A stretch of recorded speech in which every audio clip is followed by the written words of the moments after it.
Thank you for that. Hey, everybody, and welcome to the Nightly Grind. Tonight is February 10th, 2017. Thank you. We have quite a docket on tonight since we've missed a week. We have somebody new to the Friday night stream who is Ice, who is in our top corner. We also have Saul, as always, and Shadow, Yes. Bendins, Hi and guys. Torn Soul, and What's up? I am T-Bone. So we'll jump right into it. First thing we have up is the Nintendo Switch's monthly cost for their online abilities. Is it free? It is No. not.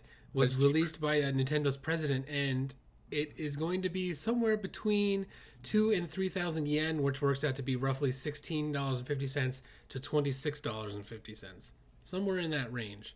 And that's for the yearly cost, I think. I believe so. So Yeah, it's for $16 a year. Between 16 to 50 and 26. $26 a year. I think Xbox is around 60 a year, something Yep, it like is. that. Xbox is 60, PS4 is 50. Yeah. And So- they also offer voice over IP, so you don't need to have to worry about having a cell phone. Yeah, Exactly. but you also got to remember that. Ooh, excuse me. That the Switch is more mobile based, so it They makes also they also offer you games that were actually made in the past 5 years versus that is true. I'm not 30 going to years argue ago. that.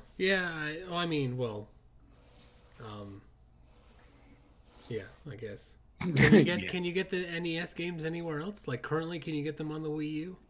Yes, Virtual Boy, Okay. Virtual Console. I was gonna say if it's something that you can't get right now, then that might be. Unless they're going to do limited releases where you get it that month and then the next month everyone can get it. That, or you could just, I don't know, get an emulator. Oh, you can't do that. That's illegal. Or just get a. Can't do that. Get the Nintendo Classic. We do not recommend people illegally getting emulators and ROMs. The NES Classic, which is Disclaimer. not available anywhere. Apparently. We don't condone it, but it's not easily found if you know where to look. Yeah. So So I don't know. $26, that'd be pretty expensive. I mean, first of all, the fact as we've discussed before, the fact that the voice, the VoIP is on your cell phone is absurd. But other than that, that's on the high end for what they're offering. Online play should be included, regardless. You shouldn't have to pay for that.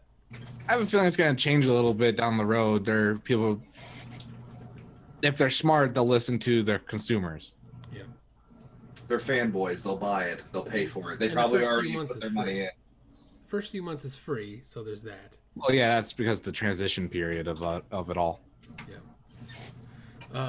Anything else on that? No. Okay. So Oculus Rift has been in a lawsuit with ZeniMax, who made. Were they involved with the HTC Vive? I ZeniMax? forget who they were involved with. They were involved ZeniMax with, was the ones that created one of the technologies that the Oculus uses. yeah, but weren't they also involved with somebody else after Oculus? Oh no! Wait, no, they weren't. I don't think so, Anyways, no. they were involved in the early days, essentially, of the new VR movement. Somebody from ZeniMax left, joined Oculus. That person's name is Palmer Luckey, Lucky. It's like the vice president or some shit. Yeah. Isn't it? COO or something like that. He's a CO. co-founder. I know that. I don't know what his official title is, but he's a co-founder.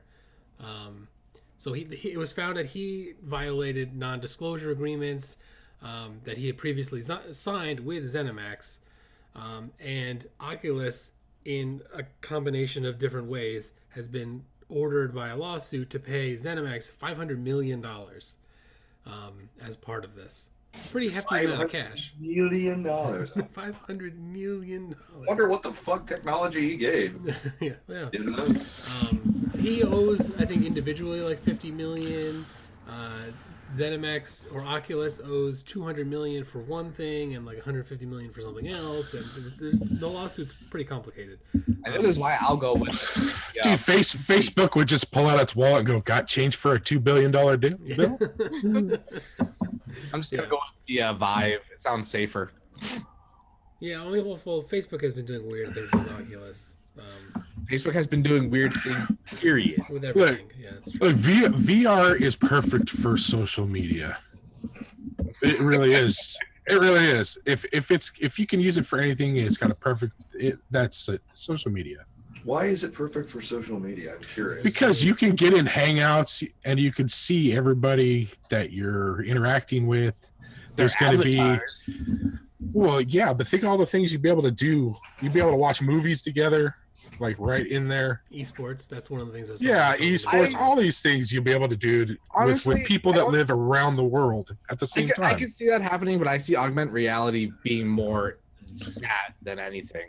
Like you can like you have chairs around you and you could see them sitting in the chair next to you, and you could be watching this digital screen that doesn't actually exist in real life, but in the augmented world. When I think about, we were talking about this when I work for a cell phone company, and we were talking about the virtual reality stuff, some of the guys that I work with, and think about the possibilities of what you could do with real sports, not just esports. Like you're able to get in the passenger seat at a NASCAR event and go around the track with them at those speeds and see everything. You know, if they get wrecks, all that stuff. That's extremely you can watch football from the perspective of the player, like if they have somehow a GoPro, like a 360-degree cam on their helmet. Right, exactly. So you're able to low profile, the actual running back or the quarterback and things like that. That'd be pretty sweet. It would okay.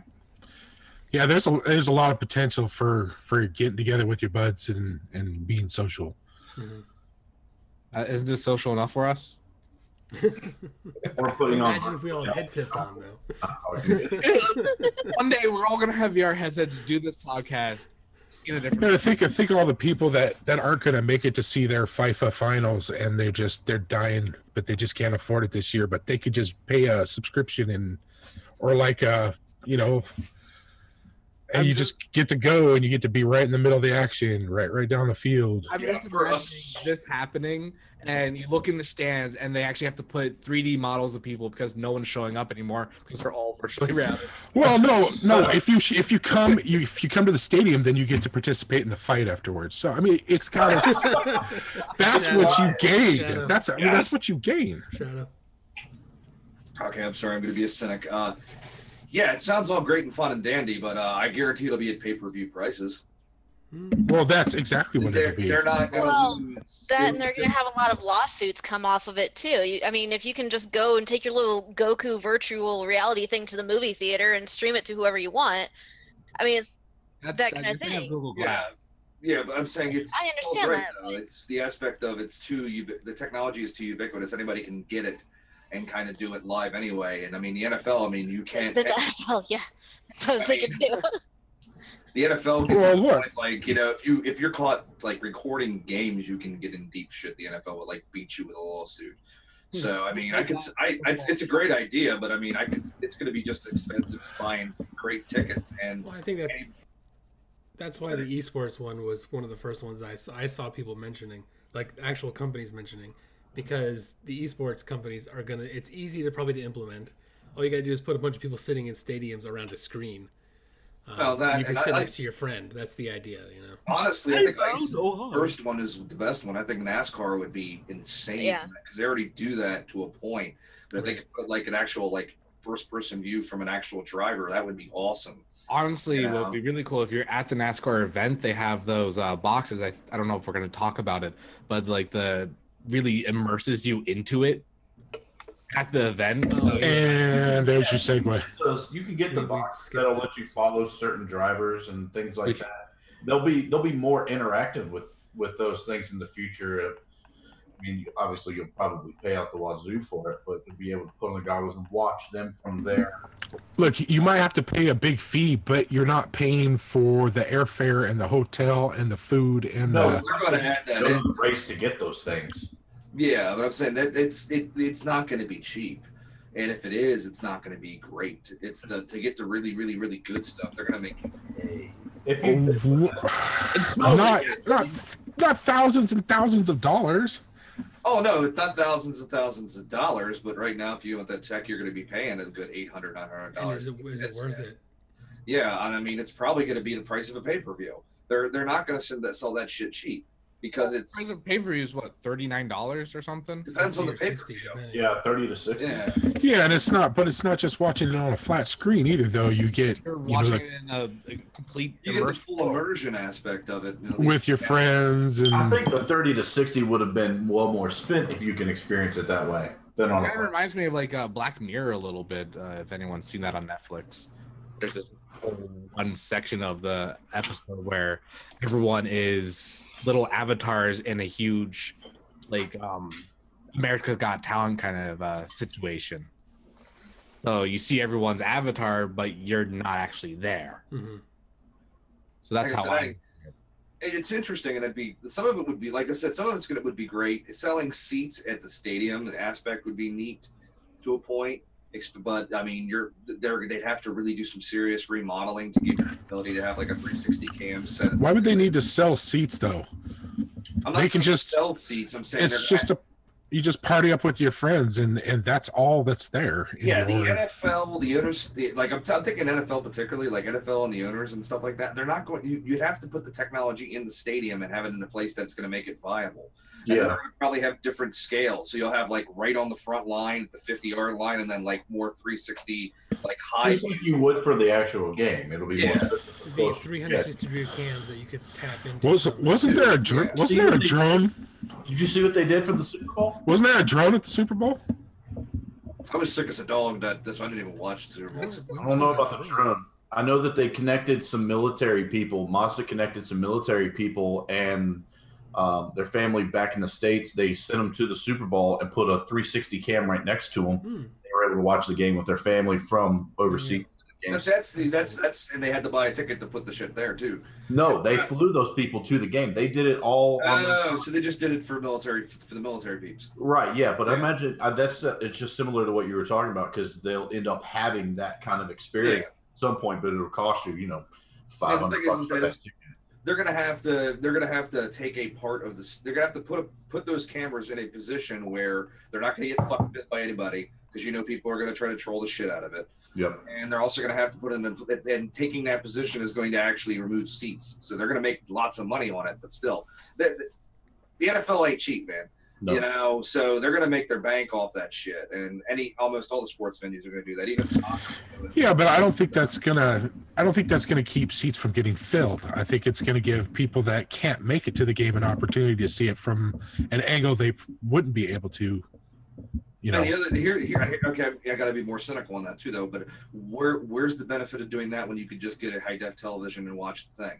Because it's going to still have commercials, it's going to still have all the other jazz to it. The only difference is now you can look left to the assholes to the left of you and right to the assholes to the right of you.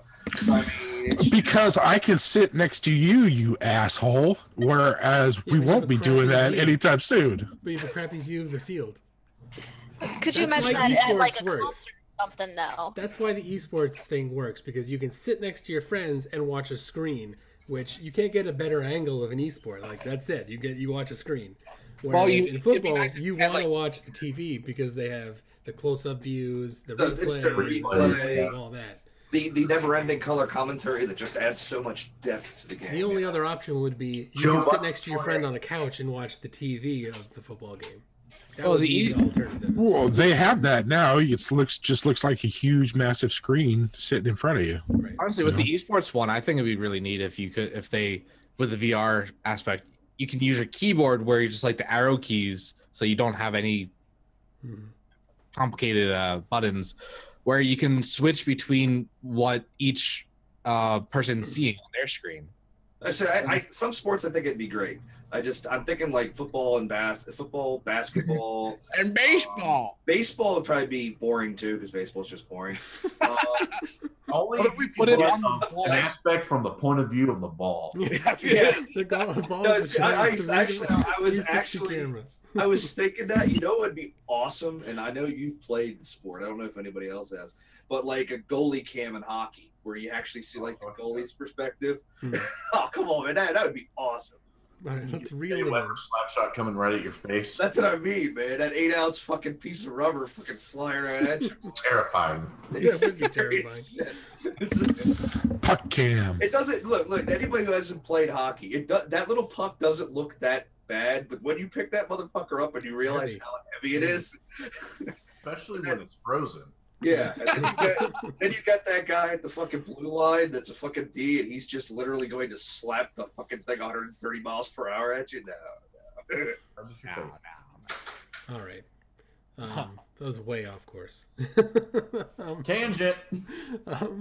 So the Overwatch or Blizzard recently released another developer update video for Overwatch, and apparently they're going to be getting server browsers soon. They're going to list custom games within each region. You're going to be able to sort and filter, those sort of options. It's going to allow you to run public or private game servers as well. So it's a pretty drastic change from the way they've been doing things. And it's interesting. I mean, what are they, 9 months removed from the game's release? And they're adding server browsers in. It's not something that I would have ever expected Blizzard to be doing. Well, Blizzard kind of listens to the community, and I think that was one of the things the community was asking for. Yeah. So Blizzard is always very community friendly. Yeah. They actually care to a point, which sometimes can be bad. But it's interesting. It should be interesting to see how they end up doing that. I mean, especially in today's gaming climate, it feels like they're removing choices wherever possible. And to be adding some back into the game is a good sign. Yeah, but I think we've discussed about this before. A lot of the stuff they do now is not necessarily. It's Fireball, lovely, and it's been in the freezer. Nice. We're cold. Yeah. A lot of it is just it's the consoles.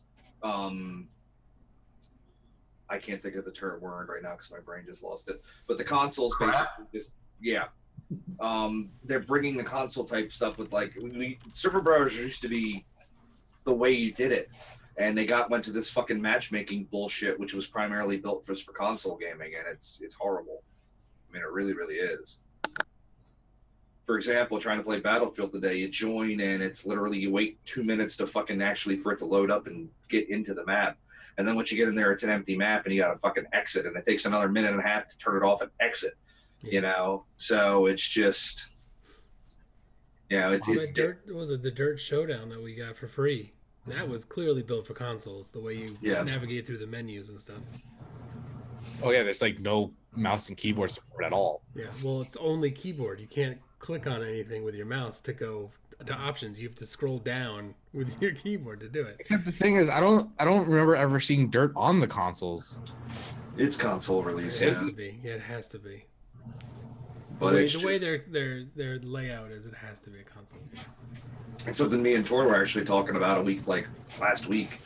With the difference between gaming back in the day and gaming now is that it's because of that matchmaking aspect. You really don't know servers. You don't really have favorited servers as much as you used to. You used to go around, play on a multiple different amount of servers, and then eventually you got to that one area or that one community that you started really enjoying playing on the map because the matches were good or whatnot. And that's how you started actually getting to know people, because you'd play on the same server every day. And you'd notice the regulars that would play on that same server. You'd know the people that were running the server because they'd be on the server, and that's how you generally got communities going. Yeah. With the whole matchmaking aspect, you really don't have that same kind of community thing going. It's all, you never know who you're playing. And unless you're bringing people in with you, rarely are you going to have that, it's 5 or 6 matches with the people, and then you're never probably going to see them again. Yeah. So it's definitely to me, it's diminished PC gaming, in the community. That I think it's also larger communities as well.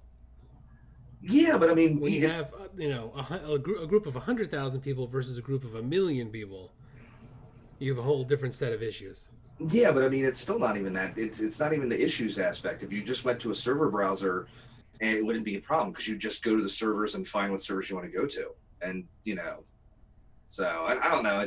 Matchmaking just made it simplified it a lot for them, and they didn't have to worry about that kind of stuff. Yeah, absolutely. Yeah. Like I said, to me, it's diminishing. So. Yeah, they take control over the game rather than the community have it. Blizzard also recently banned 22,865 Korean Overwatch players for hacking, mostly third-party software. 22,000. That's a huge. I mean, it's a small country. It's a huge amount of players. I'm wondering. The question that I had, and I couldn't find an answer to it, was is that because most players play in PC bangs, which I think they just have a license. So that means, do they mean they banned 22,000 licenses at PC bangs that they now have to? Like, I don't know how that worked, and I couldn't find an answer. I'm sure there's still it's still, even if it's like a cafe, which you're referring to. Yeah. I'm sure it's not an IP ban. It's probably an account ban.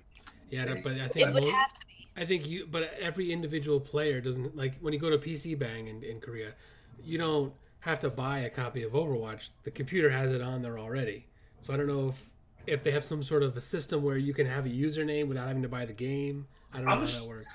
I would say that would be if you're using a system. Then if you're using third-party software on that system, that's a really even more interesting aspect of doing it. So I don't think it'd probably be related to them.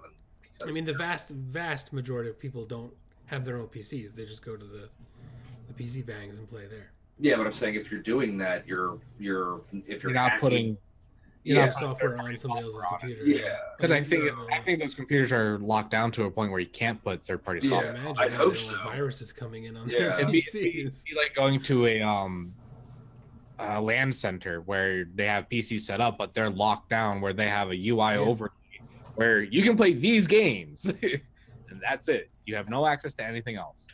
Yeah, that's why I was really curious to see if I couldn't find any more info about it though, other than that they banned almost 23,000. And I take it you probably won't find any more information than what you found, to be honest. Yeah. Unless one of the banned players speak up. Right. This is how I did it. Yeah. I would assume it's probably.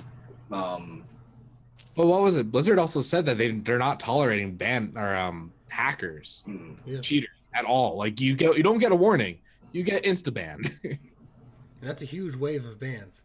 Like, that's a huge chunk of the player base gone.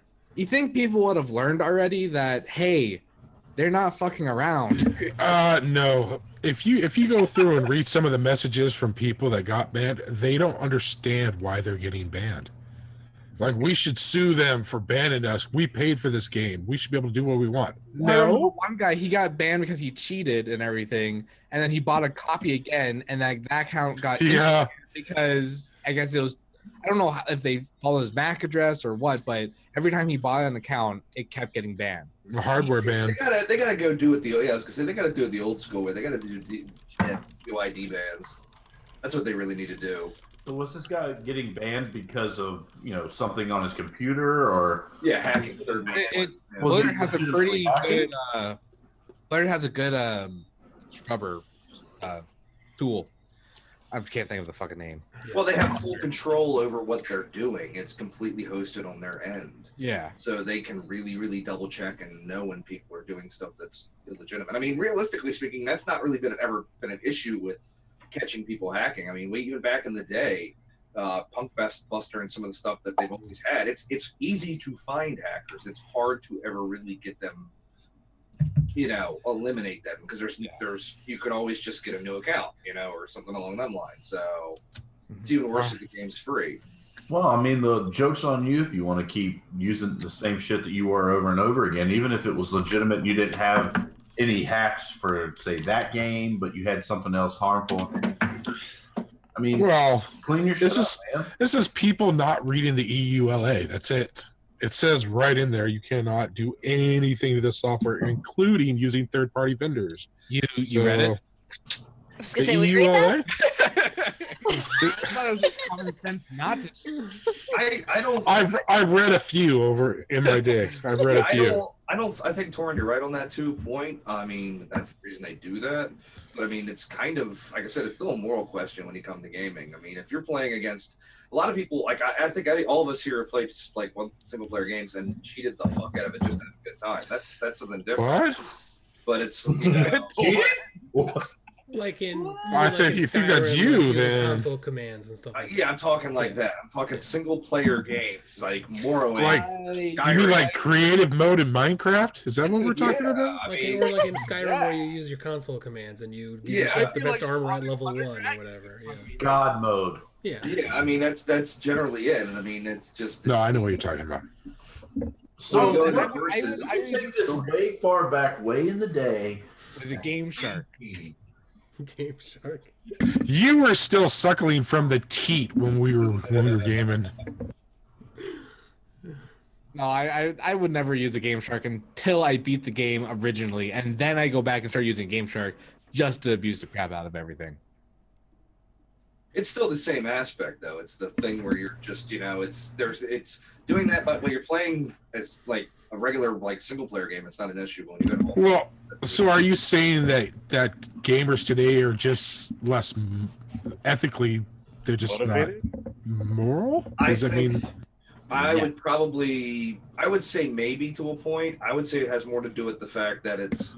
Well, I think that's what you were saying. Why put the effort in when I can cheat and get good without having to actually be good? Well, they don't even understand that cheating, whether you paid for a game or not, is not okay. It's just not acceptable. I think part of it comes with how competitive games are in the communities these days. You get all the trash talkers and everything, and you're like, well, I don't want to have all these trash talkers calling me names and stuff, so I'm just going to act like I'm good.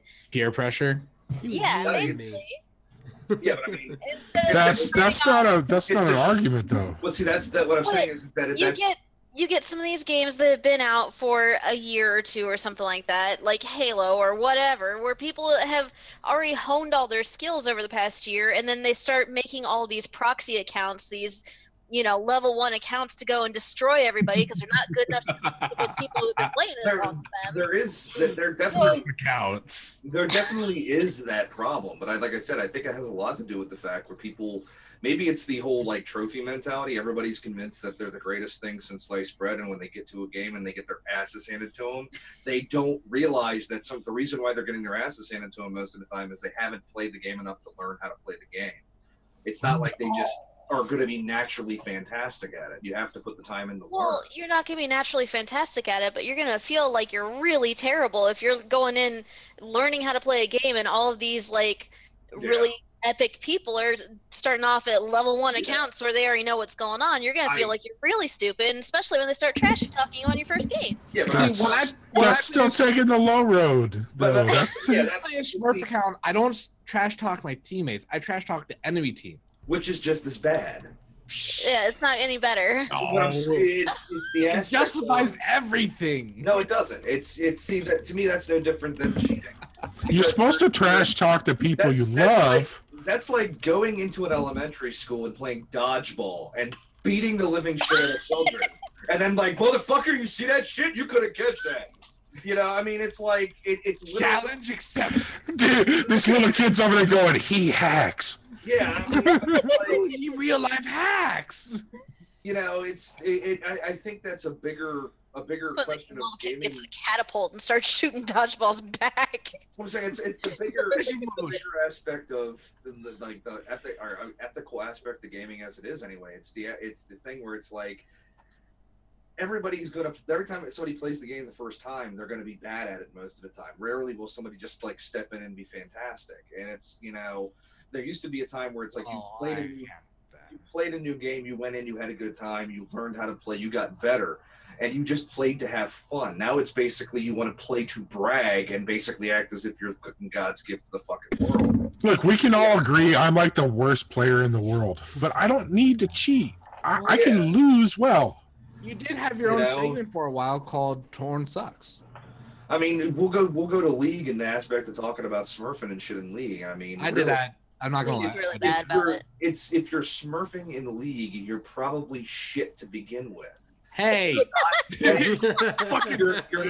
not smurfing because you're wasting time. You're smurfing because you're getting your ass kicked and you want to go take out your aggression on people that can't play. All right.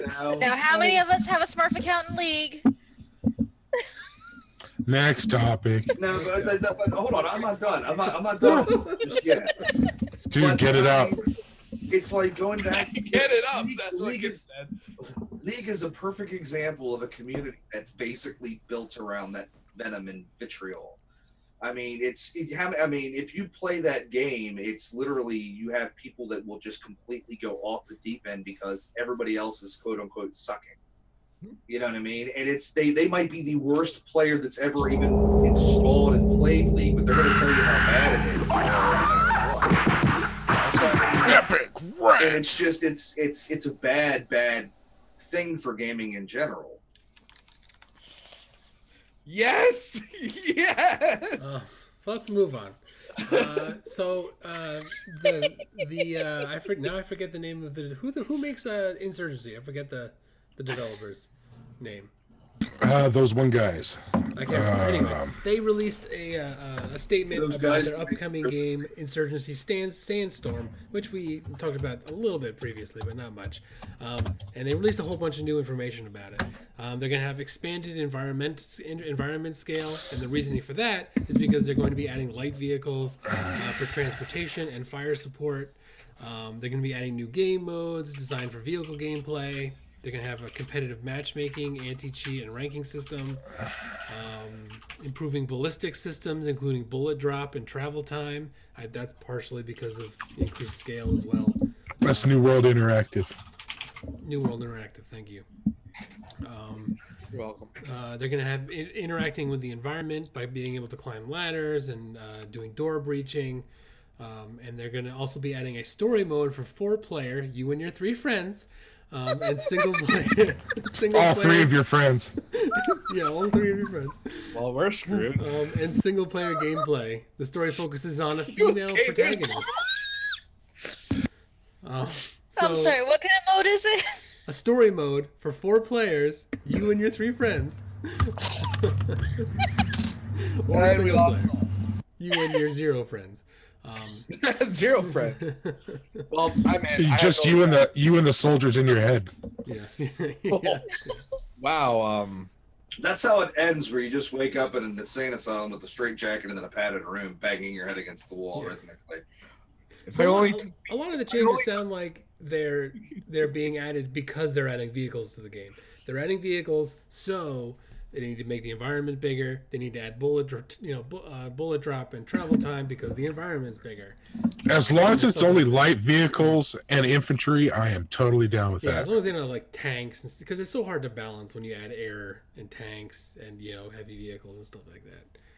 But yeah, if it's like a Hummer with maybe a 50 cal on the top or whatever, then yeah, it sounds awesome. I think that's what it'll be. Like you grab the Hummer and park that at a choke point.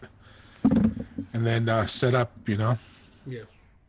Throw some lead downfield. Yeah, I've really liked Insurgency, so I'm excited for what they do next. I've only played it once with you guys, and then we never played it ever again. We should play it again. That's only because we only played it 50,000 hours before you started playing it. Well, I had to wait for it to go for $5. Okay, calm down. It is a good game. I really enjoyed it, and we can play it again soon. Moving on. Apparently E3 is going to be open to the public this year. The question is, if it was nearby, would you go? How much are the tickets? I don't know. 150 for one day and like 300 something for all days. I would not go. Not at that price. I would. Let's say somebody gave you a ticket. Would you really go? I mean, from what I know about E3, you stand in line for like an hour. You get to play 20 minutes of a game and then you gotta leave. Well, if you even get to play a demo, because oftentimes they don't have demos anymore. It's like backroom demos now. Can I just stand outside the building, point, and go nerds? Nerds!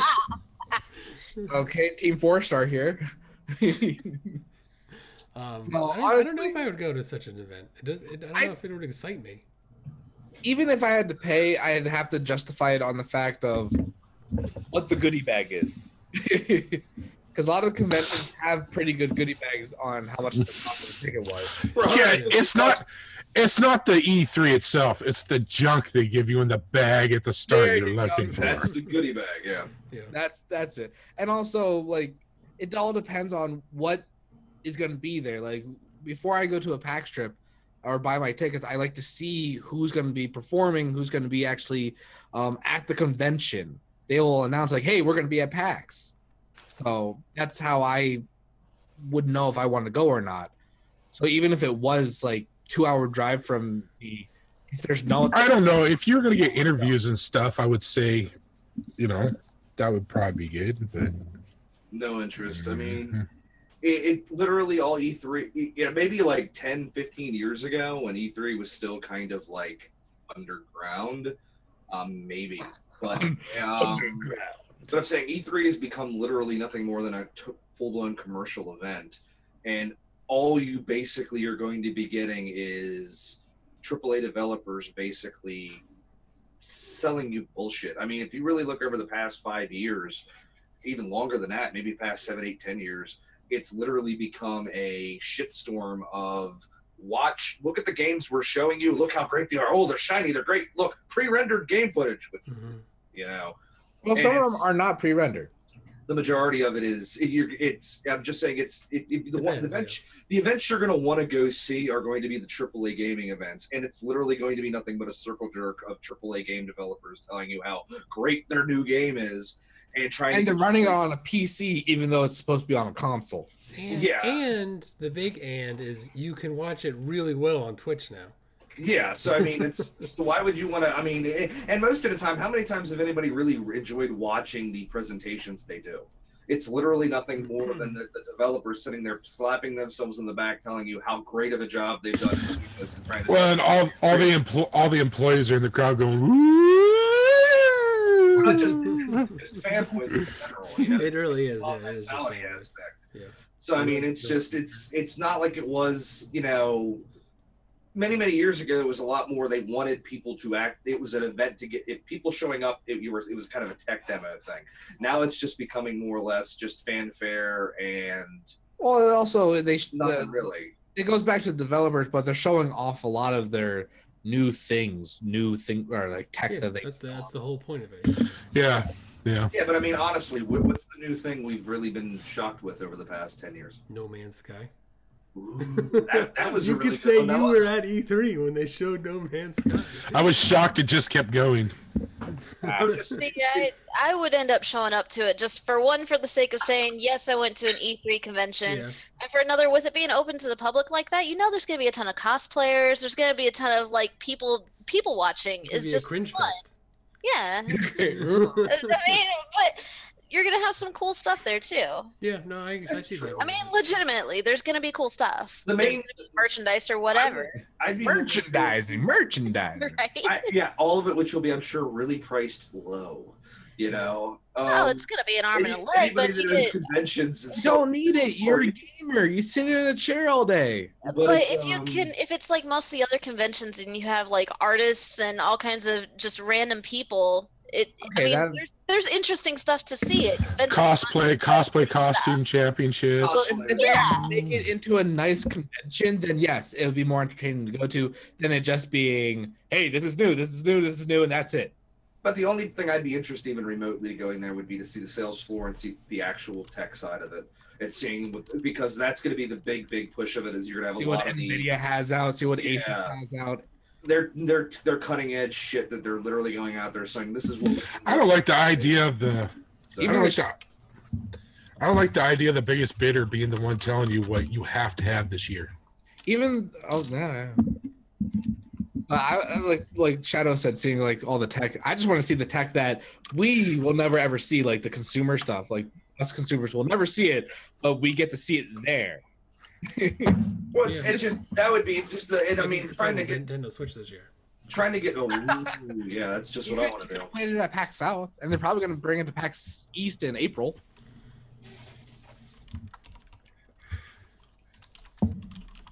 Actually, no, it'll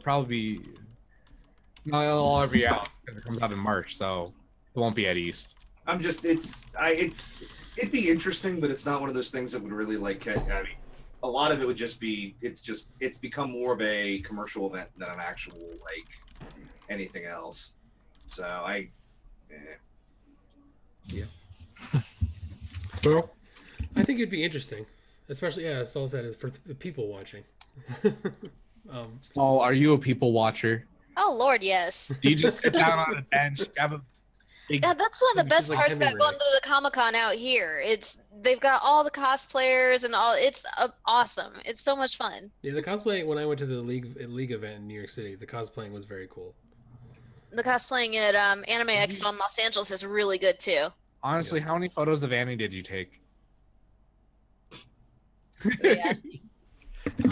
Oh, okay. What did you say? I'm sorry, I couldn't hear you. You were real quiet. Oh, bullshit. He was asking how many photos of Annie you took. How many what? Photos of Annie.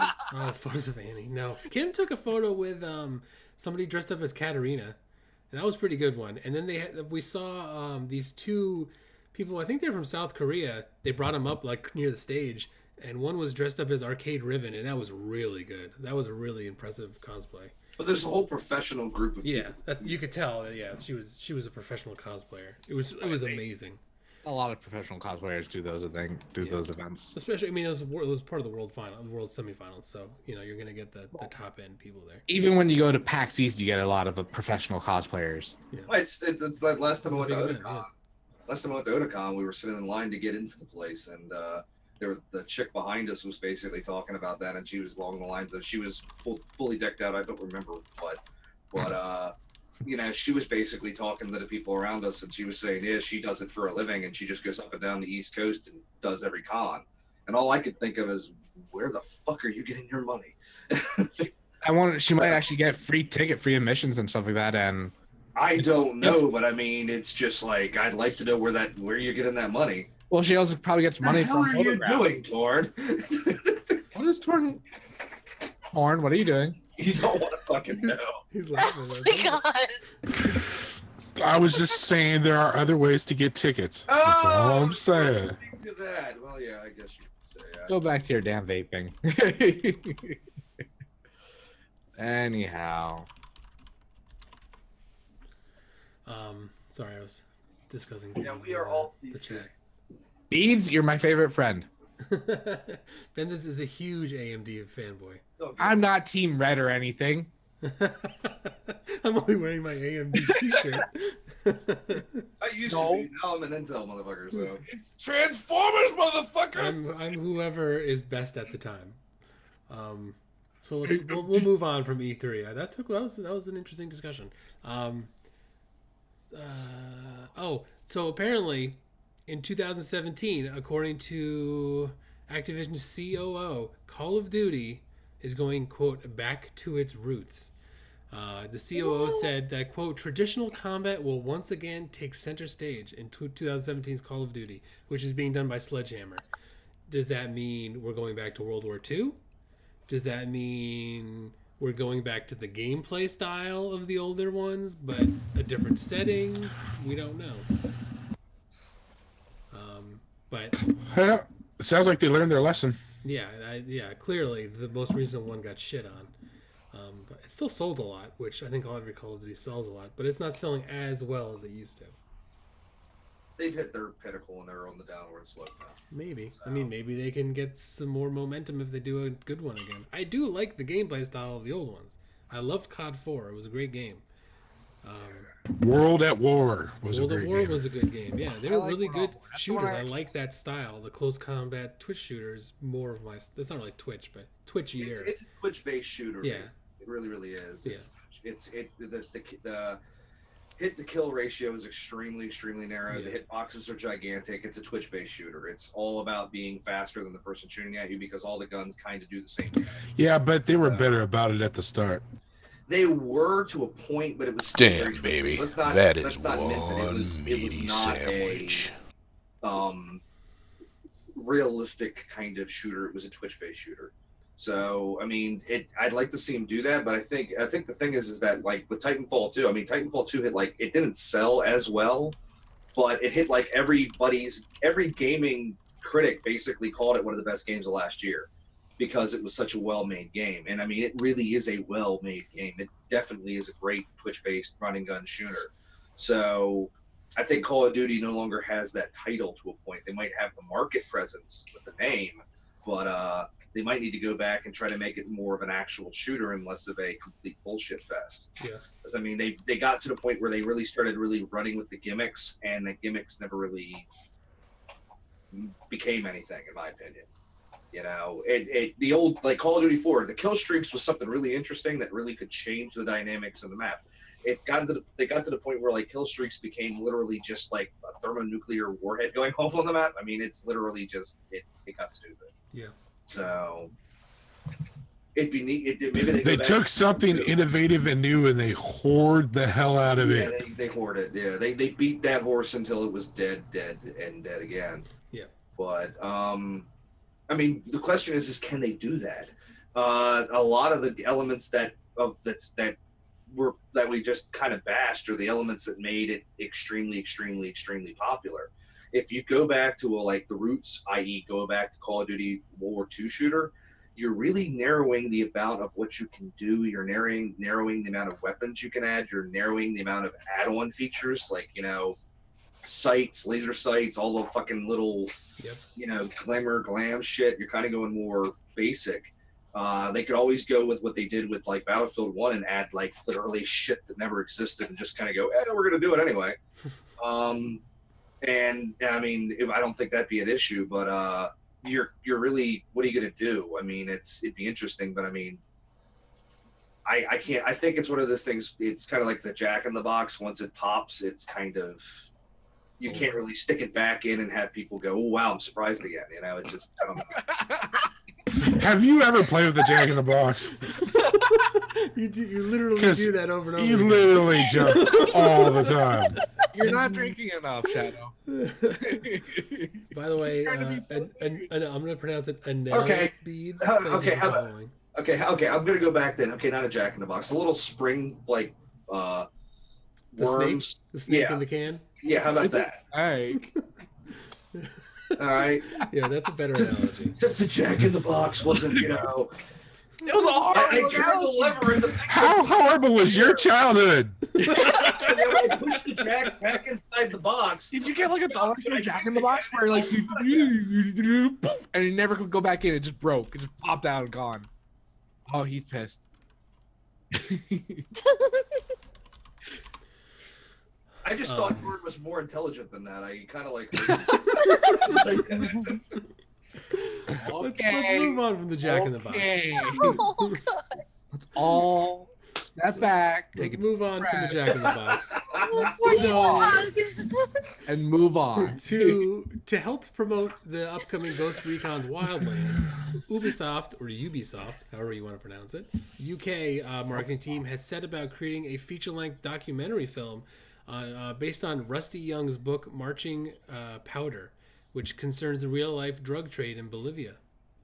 It's kind of interesting. It started out, I guess, as like as a marketing issue, thing to market the game, but it's turning into its own little side project as an actual full-length documentary about the drug trade in South America. Sounds pretty cool. I don't know. We're on Ghost Recon Wildlands. Are we able to talk about the beta? Yeah, there was no non-disclosure for that. There was. No, there wasn't. Oh, there was not. Oh, do you want to? You can talk about it all you want. Ahead. I wasn't able to get in it because they fucked it up. Yeah. So Torn. Oh, then we have a new ice. Wait. It's got elements of every game that I played in the past 6-8 years. Yeah. It's got a little GTA. It's got a little bit of The Division. It's got a little bit of all the popular games. But it's The Division, basically. I mean, it's the basic same premise. Go do this, go do that, go do this, repeat, They only had one section of the whole map opened up. So I don't know if they're going to have it where you go to one section of the map and you have to go back to an old section. That would be great. Where they start working off each other and the different cartels are doing shit in the background But if it's just going to be go in, take care of this one, then go do the exact same thing in this one, go do the exact, it's going to get repetitive really quick. Yeah. So you want to see more variety in the quests. I mean, I don't know that they would do something like, mixing the cartel stories together or anything like that, or multiple ways you could go down the path, but be cool, but I just don't think they're going to do like a Hitman style where you can solve problems multiple different ways? Well, you can approach a problem from another angle,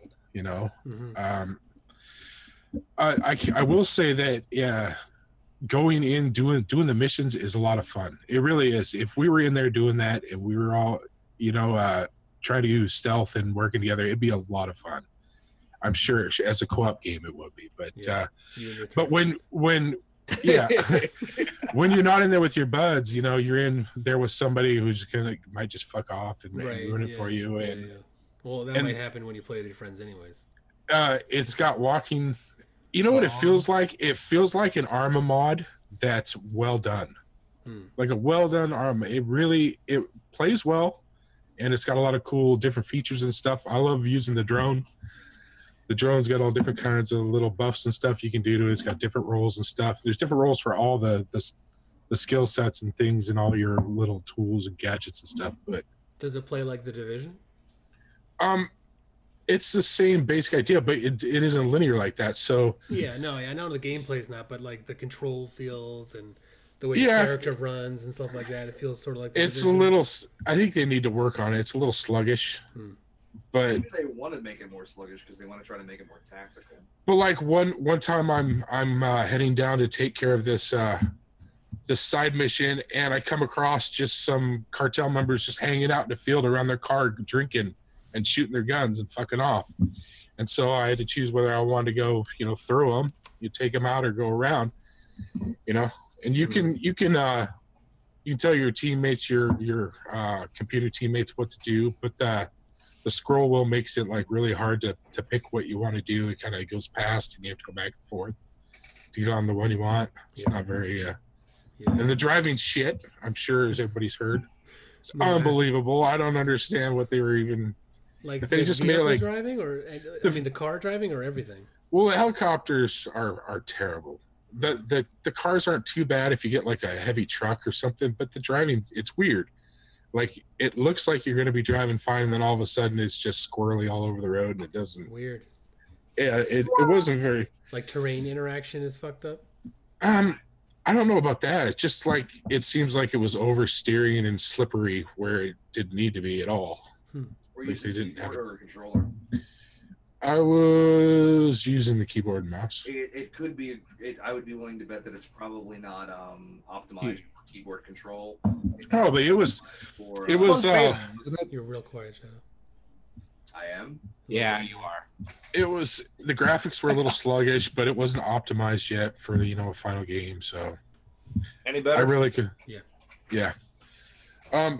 As far as I wouldn't ever get it when it came out. I would not get it when it came out. Maybe $39. I do have one question. Yeah, that's what, is it just like the Division where the damage is actually like magic bullets? You end up being a bullet sponge if yeah, but I'm saying our enemy is the damage still damage based, as in like bullet does 10 damage, or is it realistic shooting, as in I shoot somebody in the head, they die? No, they go down quick. If you shoot them in the face, are there bosses that you have to go up against? And they're not any. Okay. They're just cartel leaders or various different people in the story. Level characters, though, right?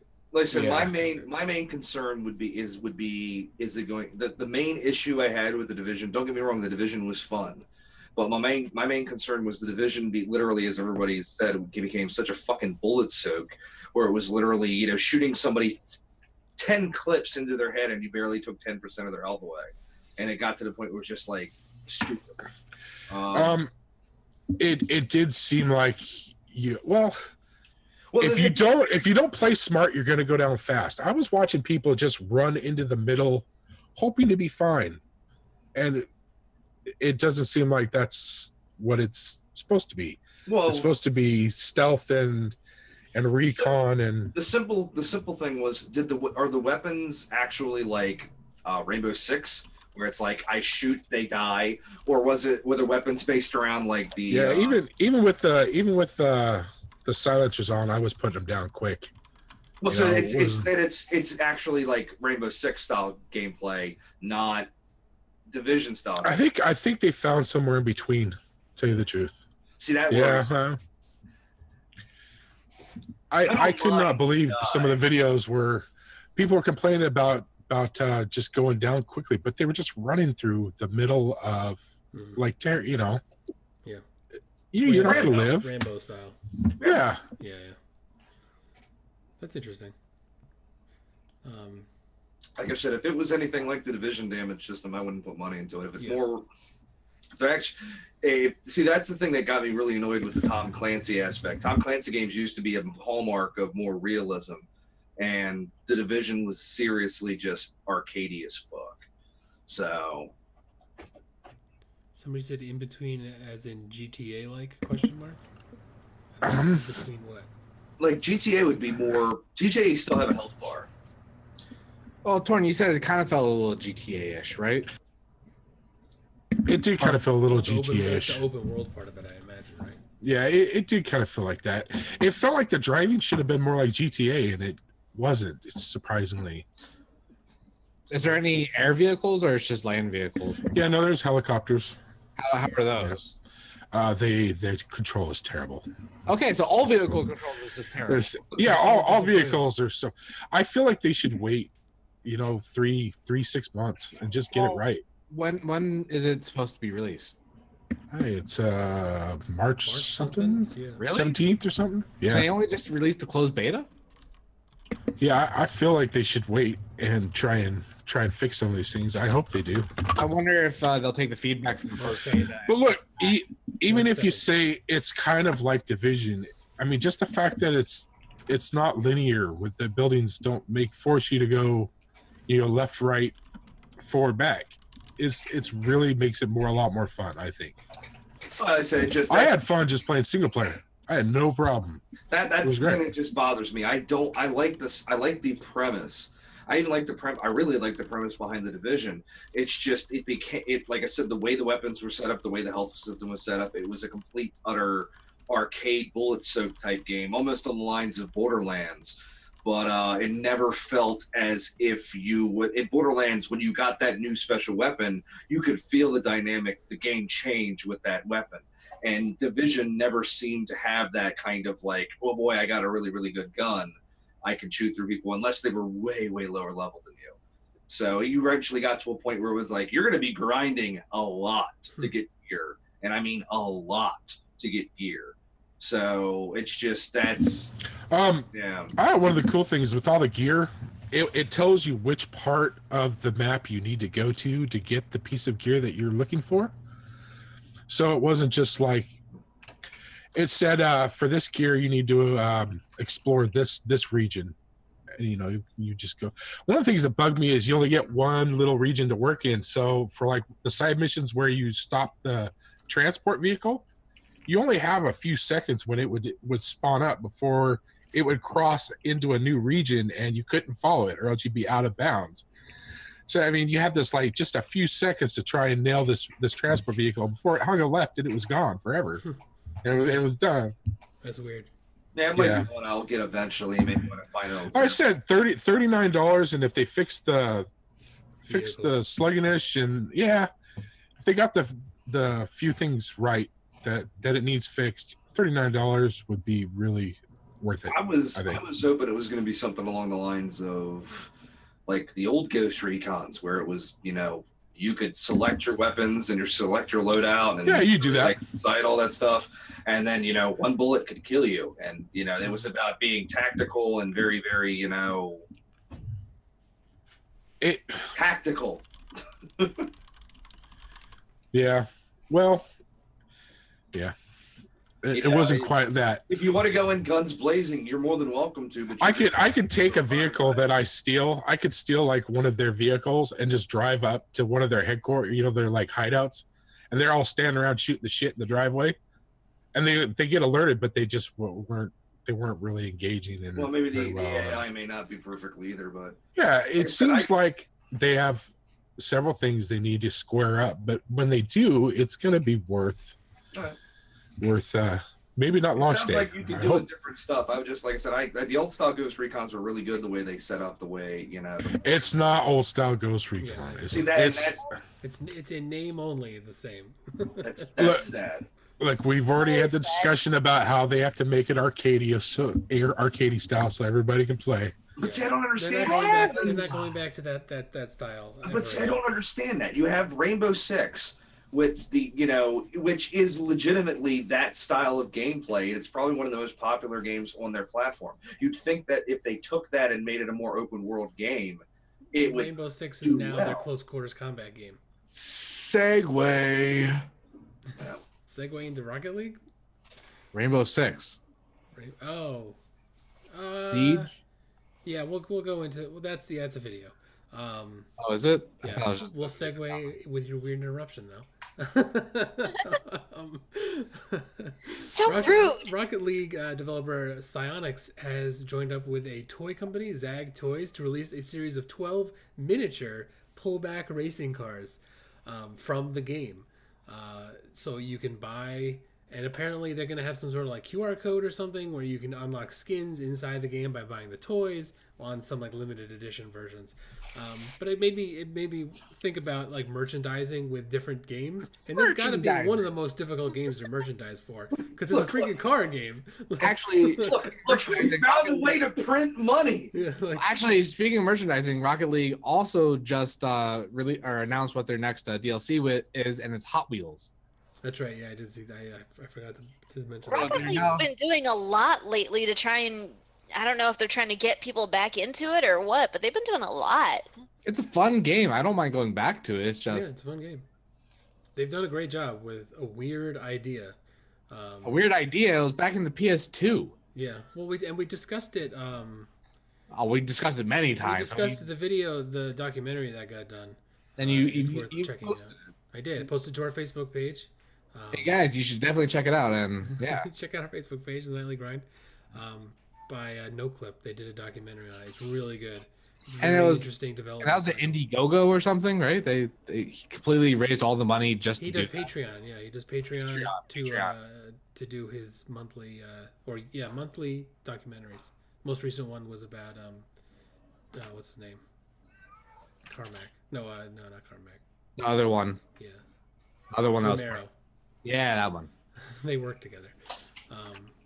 They were the fathers of Doom. Anyways, it's a weird game to merchandise for. I mean, you can sell like T-shirts, but it's not like League of Legends where you could sell characters and mini action figure things. Yeah, exactly.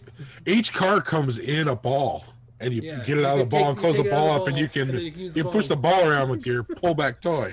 Oh my god! How awesome is that? You get in a big circle with your friends around a table.